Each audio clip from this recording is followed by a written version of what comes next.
Hello dear students, heading लिख लो यार, SN1 reactions. ठीक है, हेडिंग लिख लो आप, SN1 रिएक्शन। EIC बोलते हैं यूनिमॉलिक्यूलर, क्या बोलते हैं? यूनिमॉलिक्यूलर रिएक्शंस, या इसी बोलते हैं फर्स्ट ऑर्डर रिएक्शन। इसे क्या बोलते हैं भाई? First order reactions.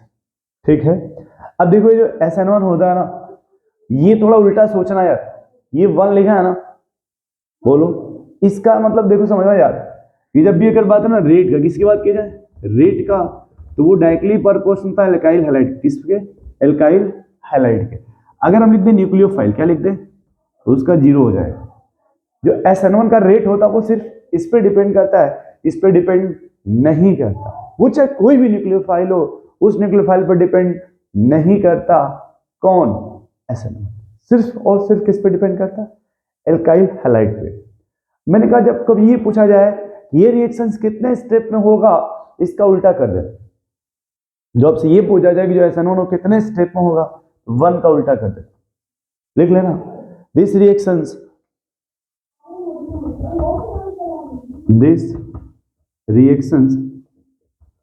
take place in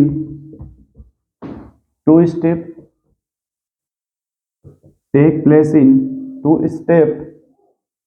ये कितने में आ जाएगा भाई? 2 स्टेप में। स्टेप 1 की अगर बात की जाए, स्टेप 1 का, तो स्टेप 1 में लिख लेना फॉर्मेशन ऑफ कार्बोकैटायन। स्टेप 1 में क्या होता है? Formation of carbocation, formation of carbocation. Step 1 में किसका फॉर्मेशन होगा? कार्बोकैटायन का। ये जो कार्बोकैटायन का फॉर्मेशन होता है ना, इसे कहते हैं स्लो स्टेप। इसे क्या बोला जाता है दोस्त? स्लो स्टेप, या इसी बोलते हैं RDS, रेट डिटरमाइन स्टेप। इसे बोला जाता है RDS, रेट डिटरमाइन स्टेप। और कभी भी अगर पूछा जाए जब रेट डिटरमाइन स्टेप होता है तो इसकी एक्टिवेशन एनर्जी हाई होती है। इसमें जो एक्टिवेशन एनर्जी होता है वो हाई होता है। और एक पॉइंट लिख लेना, इसमें temperature requirement, temperature is required. Temperature का क्या होता है? रिक्वायरमेंट होता है। और इसी में एक पॉइंट और लिख लेना कि जो रीअरेंजमेंट है, रीअरेंजमेंट आर शिफ्टिंग, ये सब पॉसिबल होता है। रीअरेंजमेंट या शिफ्टिंग पॉसिबल होता है। फिर अगर एक वर्ड पूछा था स्टेप 2, स्टेप 2, स्टेप 2 ये कहता है कि पहले फॉर्मेशन ऑफ कार्बोकैटायन हो गया, स्टेप 2 में हो जाएगा attack of nucleophile, attack of nucleophile and formation of final product, final product, formation of final product. और यहां पे एक बार देखो, कहते हैं कि जैसे ये स्लो स्टेप था तो इसको फास्ट स्टेप बोलते हैं, फास्ट स्टेप। ये RDS है, इसको लेंगे नो RDS, नो RDS। कभी भी फास्ट स्टेप RDS नहीं होता है, हमेशा जो स्लो स्टेप होता है वो RDS रेट डिटरमाइन करता है, जो फास्ट होता है वो रेट डिटरमाइन नहीं करता। ये दोनों पॉइंट किसके थे? SN1 के।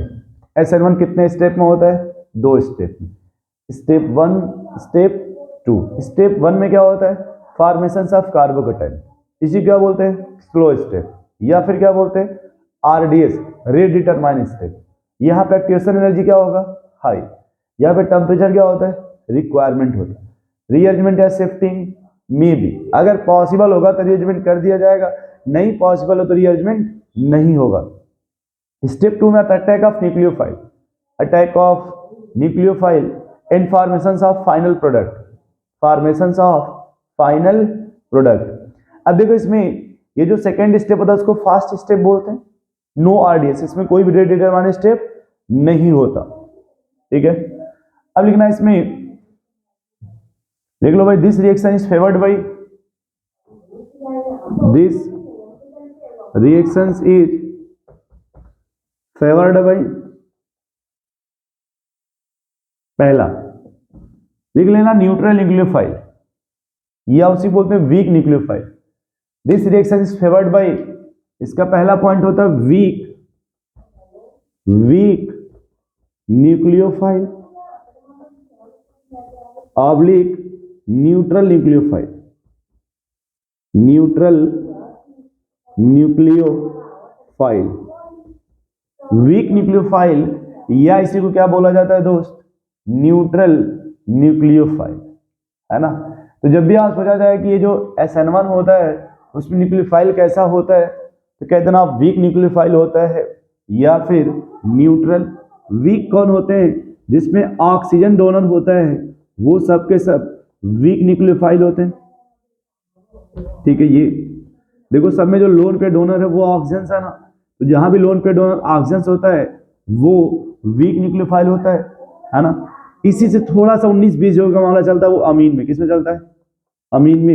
ये भी थोड़ा सा 19-20 चलता है, थोड़ा सा ज्यादा होता है, लेकिन ये भी वीक में ही काउंट किया जाएगा क्योंकि ये क्या है, न्यूट्रल होता है, ठीक है। दूसरा पॉइंट लिख लेना।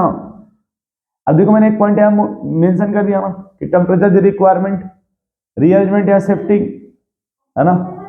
अब नेक्स्ट पॉइंट लिख लेना, इसमें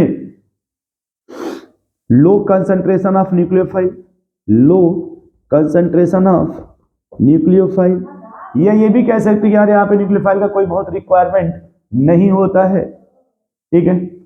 तीसरा पॉइंट आप कहोगे कि स्टेरिक हिंड्रेंस के डायरेक्टली प्रोपोर्शनल होगा।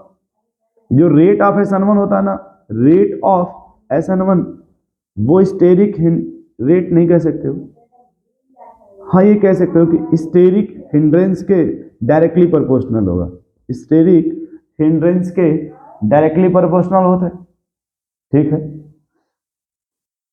देखो कैसे, मान लो इधर देखो मैंने लिखा ऐसे, ठीक। तो इधर हम देखो हिंड्रेंस बढ़ेगा। अगर हम SN1 के रेट की बात, किसकी बात करें, अगर हम SN1 का, किसकी बात कर रहे हैं, SN1 का, तो इधर आने पे जो हिंड्रेंस है ये इसी को क्राउडेड बोलते हैं, इसी को क्राउडेड बोल रहे हैं। तो क्राउडेड बढ़ रहा है, SN1 का रेट बढ़ेगा। कैसे, ये देखो 0 डिग्री है, ये 1 डिग्री, ये 2 डिग्री, ये 3 डिग्री। तो जब ये हिंड्रेंस या क्राउडेड बढ़ेगा तो SN1 का रेट भी बढ़ता है। अगर इधर जाओगे तो क्राउडेड घटता है, इधर फिर SN2 का रेट बढ़ जाएगा, ठीक है। तो फिलहाल अभी SN2 को हटाओ, इतना पॉइंट नोट करो, वो कौन कौन से पॉइंट है जो SN1 में इंपॉर्टेंट होते हैं। तो पूछा जाएगा SN1 कैसा मॉलिक्यूलर है, 1 मॉलिक्यूलर की by molecular, unimolecular, first order, किस पे डिपेंड करता है इसका रेट, अल्काइल हैलाइड पे, ठीक है। और this reaction take place in 2 step. Step 1 में क्या होता है, फॉर्मेशन ऑफ कार्बोकेटाइन, इसे क्या बोलते हैं, स्लो स्टेप, या फिर क्या बोलते हैं, RDS, रेट डिटरमाइन स्टेप। यहाँ जो ऑक्सीजन एनर्जी होगा वो हाई होता है। दूसरा टेम्परेचर इज रिक्वायर्ड, थोड़ा मोड़ा टेम्परेचर रहेगा, ठीक है।